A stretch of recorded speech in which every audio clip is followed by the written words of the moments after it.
In our Minute Bible Fact Talk today on End Time Prophecy, I'd like to address the question, will the Jewish temple in Jerusalem in the last days of world history be rebuilt? Will the Jewish temple in Jerusalem in the last days of world history be rebuilt? Well, all prophecy teachers who interpret the scriptures literally believe that the Jewish temple in Jerusalem will be rebuilt. The first temple, built by King Solomon, was destroyed by the Babylonians in 586 BC. The second temple began in 535 BC, was completed in 516 BC after Israel's return from captivity in Babylon. It was then lavishly renovated by Herod the Great, starting in 19 BC and destroyed by the Romans in AD 70. The fact that there will be a third temple is predicted by the prophet Daniel, the apostles Paul and John, and none other than our Lord Jesus Christ himself in Matthew 24.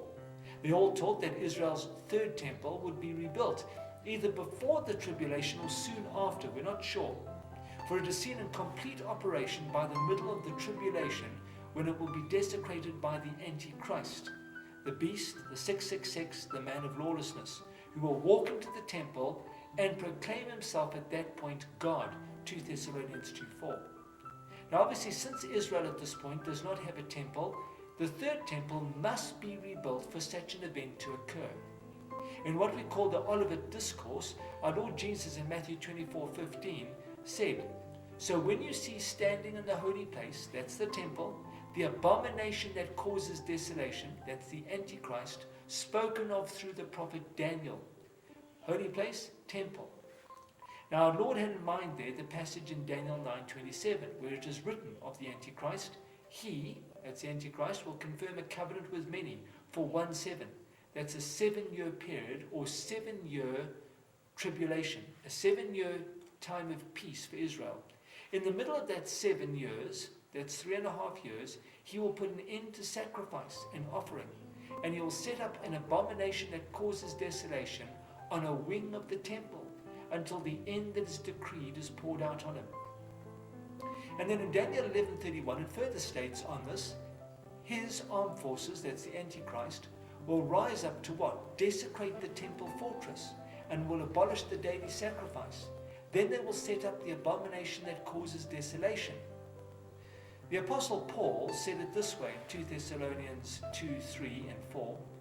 "Don't let anyone deceive you in any way, for that day will not come," that's the return of Jesus, "until the rebellion," that's the apostasy, a turning away from the Christian faith, occurs, and the man of lawlessness is revealed, the man doomed to destruction. He will oppose and will exalt himself over everything that is called God or is worshipped, so that he sets himself up where? In God's temple, proclaiming himself to be God. That's the abomination of desolation. In Revelation 11, verse 1 and 2, the Apostle John wrote this. I was given a reed like a measuring rod, and was told, "Go and measure the" what? "Temple of God, and the altar. Count the worshippers there, but exclude the outer court. Do not measure it, because it has been given to the Gentiles. They'll trample on the holy city, Jerusalem, for 42 months, 3.5 years.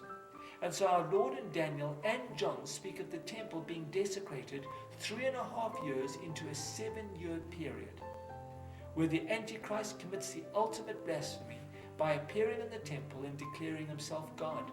And God responds by inflicting the earth with the worst judgments in history, the Great Tribulation, in the last 3.5 years of that 7 years. And so a question, will the temple be rebuilt in the last days of world history? Yes. Already today in Israel, there are groups that have got together and have been working hard to prepare all the materials needed. From the robes of the priests to the utensils of sacrifice, even the big cornerstones of the temple have been cut. The priesthood has been reactivated and the high priest appointed. It's all ready to go. It's just the time.